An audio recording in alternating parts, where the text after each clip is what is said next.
Excellent. Okay, so this is the title, Incentives, Institutions, and Industrialization. And I'm very glad and honored to be at this conference, and particularly, of course, honored to follow in the, the huge footsteps of my dear friend and colleague from all those years, Deirdre McCloskey. And, we agree, as she said, we agree on most things. Where there is some disagreement, perhaps, is on this issue of institutions. And let me just point out, perhaps, just this, and then I'll just get into the talk. I don't disagree that ethics and ideas matter. In fact, I've written about this at great length, ad nauseam, I would say. But I also think, like an economist, that incentives matter, that people respond to incentives. That, in some views, is the entire science of economics while standing on one leg. And so I'm going to talk a little bit about that as well. So let me go. So Deirdre said it very well. Why are we interested in the Industrial Revolution? Because the Industrial Revolution, in my view, was to economic history what, the emergence of monotheism is to the history of religion. It has some roots in the past. And if you look carefully, you find some of its characteristics in earlier on, but it is still the way what physics call a sort of a phase transition, in the sense that the entire mechanism of economics dynamics was changed. Until the Industrial Revolution, most economies were subject to a whole range of negative feedbacks that kept them at a low income. Some of them people say it was Malthusian. Some of them say it was decreasing returns to the growth of trade. There are other stories one can tell. But what it has now become since the Industrial Revolution is an economy of positive feedback in which growth becomes self-sustaining and irreversible. And the reason is that it is no longer based primarily on trade. It is based on knowledge. It is based on technology and on science and on the interaction between the two. And as Deirdre said, and we did not coordinate this, it is the greatest continuity in economic history since the Neolithic Revolution, because for the first time in history, a growing proportion of a rapidly growing population lived at a standard of living far beyond subsistence. And that is the big question. And I'm going to argue, and here Deirdre and I disagree, that institutions did matter. They're not the only thing that mattered, but they did matter. And as I said, this is still contested by some scholars. Deirdre's not the only one. But I'm going to try to convince you that this is still worth looking at. So let me briefly summarize the literature here. Basically, as I see it, is this literature in stressing institution has sort of two strands. One is what you would call general institutions that govern the state and other sort of political organizations.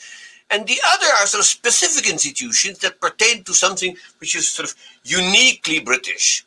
So briefly about the general institutions. So this is an approach that's inspired and pioneered by my late dear friend Douglas North, of course, Nobel Prize winner in economics. And basically the argument is that political changes in England in the late 17th, maybe the entire 17th century, in the 18th century, created a political regime that was exceptionally friendly to things like property rights, liberal policies, and economic development. So what it did was it gave political power to a class of people with a commercial orientation. And the government had a friendly attitude to things like entrepreneurship and commerce and money making. And, in the language of political scientists, it created a regime in which there were constraints on the executive, meaning the king is no longer a dictator. And so there is, I would call this, and there is this literature on, 1688 and all was this a landmark event. And let me rephrase this a little bit and put it this way. After 1688, and maybe a little bit before that as well, they solved the problem what I call meta-institutions. So here is what meta-institutions are. If institutions are, as North taught us, the rules by which the economy operates, then the higher level question arises. What are the rules by which society makes the rules? And the answer is these are made by meta-institutions. And that's a big debate in the 18th and 19th century. It leads repeatedly to bloody revolutions, of course, most famously the French revolutions, but elsewhere as well. And Parliament became, and I'm quoting here from the great English legal scholar Blackstone, the place where absolute despotic power, which must in all governments reside somewhere, is entrusted. Now, parliamentary rule, of course, is not a guarantee that is good for economic growth, but I think 18th century development drove it in that direction. And so the spirit of the time, I think, drove Parliament in a direction that we can see as progressive. And you can call this culture or beliefs or ideas, but one way or another, this is the age of enlightenment. And I think Parliament could not really operate independent of that. And so liberal and enlightened beliefs, as what Deirdre already said, led to eventually to the abolition of slavery, the rise of free trade, the disappearance of what they called in England old corruption. They extended the franchise. They emancipated non-Anglicans, you know, and they abolished a whole bunch of silly and antiquated mercantilist restrictions and constraints, such as usury laws and prohibitions of emigration and artisans. So, you know, the economy became more free or more liberal. And because of this, the setup of Britain, these changes basically took place without violence and the political turmoil that disrupted life on the continent everywhere. And so by 1770 or so, Britain has a government that supported progress and innovation. And what I call the Industrial Enlightenment is the age of progress, not just because economic growth was widely felt, because it wasn't really yet in the 18th century, but because of the pervasive belief that economic progress is possible and desirable, which are not the same thing, and that it would be driven primarily by useful knowledge, by science and technology. And I think this matters a lot because innovation has many enemies, and it is resisted everywhere by vested interest, and primarily by workers concerned about their employment and skills, but also other artisans and so on. And so this led, of course, to famous phenomena of resistance called Luddism. And in Britain, I think by and large, the government was not sympathetic to this movement. They supported industrialists with force when needed. Now let me say something about specific institutions which are unique to Britain. And I'm going to talk about two of them, also there are more than that. But the four specific institutions which are largely, if not quite unique to Britain, are the following. One of them is the patent system, which encourages innovation. The other thing is the institutions underlying apprenticeship, which I'll talk about in a minute. And then the two other things that I will not have time to talk about, but they may have been important and are also fairly unique to Britain. One is a poor law system, which no other country had. And secondly, the freedom of mobility and internal integration, in the sense that Britain is a reasonably integrated economy in which goods and people can move about freely. So I'm going to talk only about the first two, although I could easily expand that if people want me to. But these things really affected technology most directly. And so deep down, they involve incentives, which is what institutions are supposed to be about. Let me say a few things about patents, okay? So for many scholars in following the work of Doug North, and most recently I can point to the book by Aghion et al. That came out just a month or so ago. And basically what they care about is intellectual property rights, so that you incentivize innovation by giving inventors a temporary monopoly, which you call a patent, and which, and I'm quoting here from Aghion's book, created incentives for inventors to innovate by granting them a temporary monopoly, so guaranteeing an innovation right. And the question is, does this, it makes sense, you know, but does it stand the test of facts and data? So here are a few problems with it. The first is that the Netherlands, which really was fairly late to have an industrial revolution, actually had a patent system as well throughout this period. But in fact, very few patents were filed.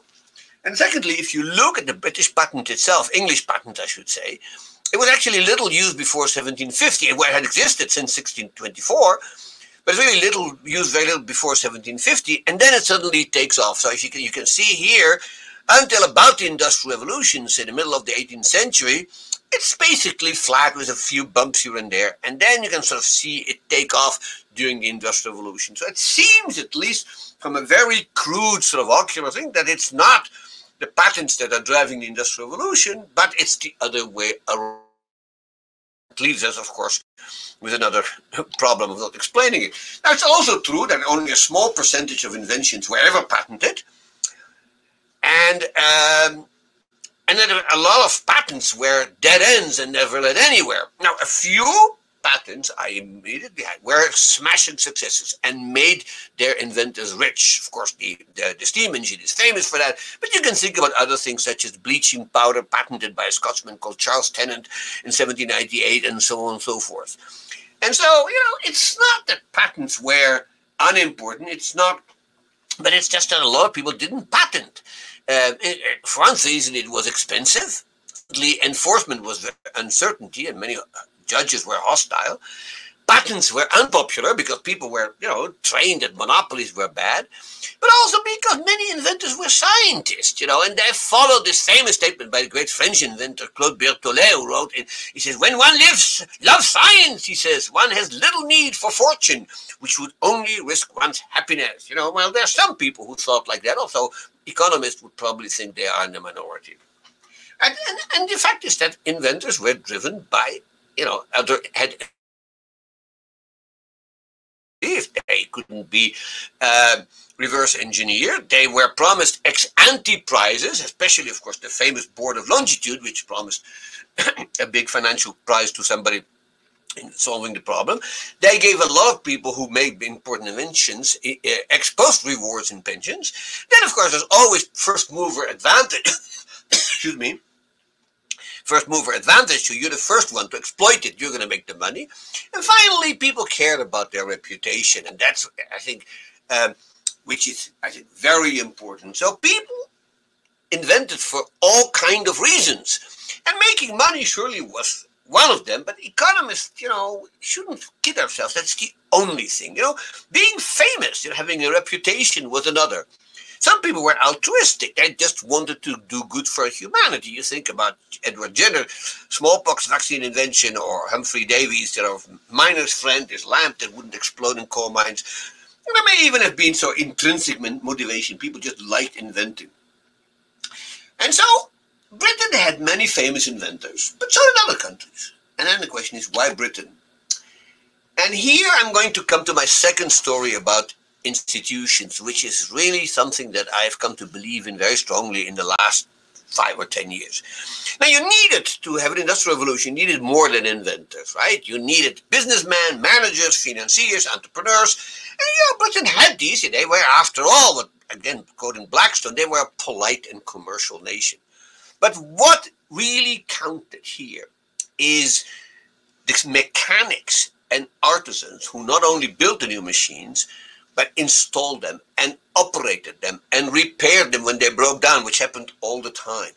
And Britain had far more of those than any other countries. It's important to say that this is knowledge, but it's a very different kind of knowledge. It's tacit knowledge in the sense that it involved learned skills that can't be really codified, and that people can't even fully describe or put in words, let alone teach it formally. So the way these things were taught was through imitation and informal in-person contact. And that, I think, is the key to the creation of mechanical competence.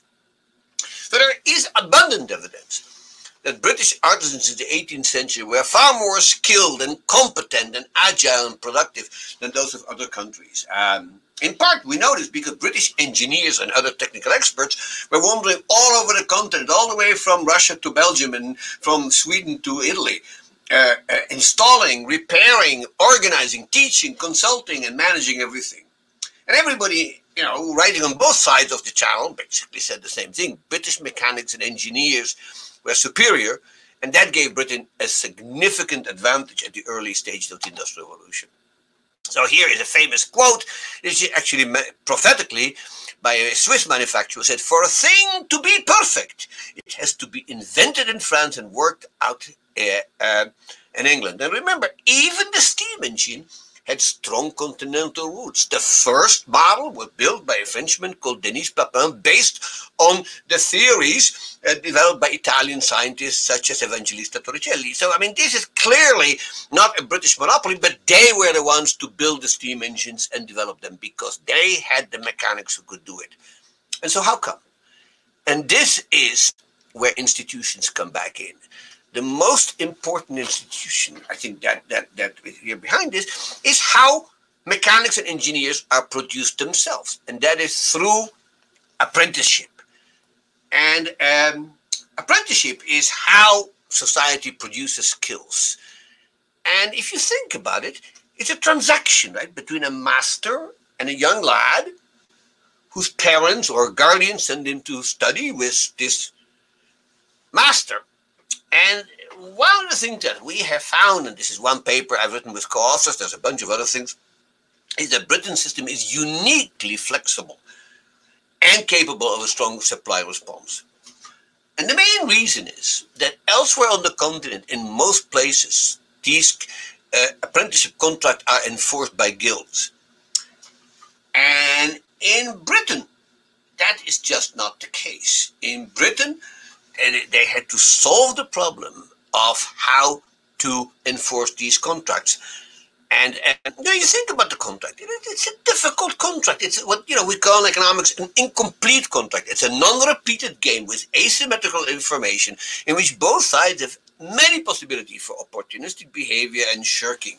And verifying quality is, of course, very hard, and specifying all contingencies is impossible. Now, in most societies in the world at the time, actually, apprenticeship takes place within the extended family or the clan. But of course, in Europe, clans had long been relegated to a less importance, and it's committed to nuclear families.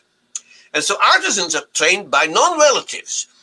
And this is a contract that is enforced by craft guilds. And craft guilds actually did a reasonable job, but as these guilds are in business to protect their rents and protect the masters, this system becomes increasingly rigid. And so in Britain, we see from the 16th century on, the guilds losing power in doing this. And and other agencies start to intervene. One of them is the state, of course, itself. So the state in 1562 passes this famous law, the Statute of Artificers, which regulated the rules of apprenticeship. Now, there's some debate of whether it was applied strictly or not. I don't think so, but it indicates the importance that they gave in Britain to third-party enforcement of that are not guilds. And so what you see happening in Britain is two things. The first is that contract enforcement relies on local authorities and takes place in what is known as the sort of the shadow of the law. Let's just say the ability of one of the parties to go actually to court, which was very expensive and inflicted high costs on both parties.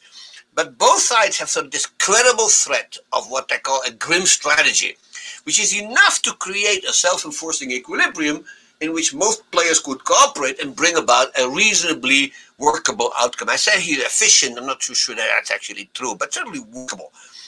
And what's more, apprenticeship contracts were supported by reputations in local communities in small towns, which is most of England outside London. People knew one another and they met in pubs and clubs.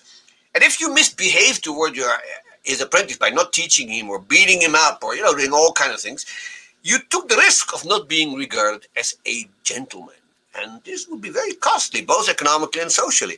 The same is true of apprentices. If an apprentice misbehaved or was lazy or rebellious, we would suffer even more costly damage to their reputations.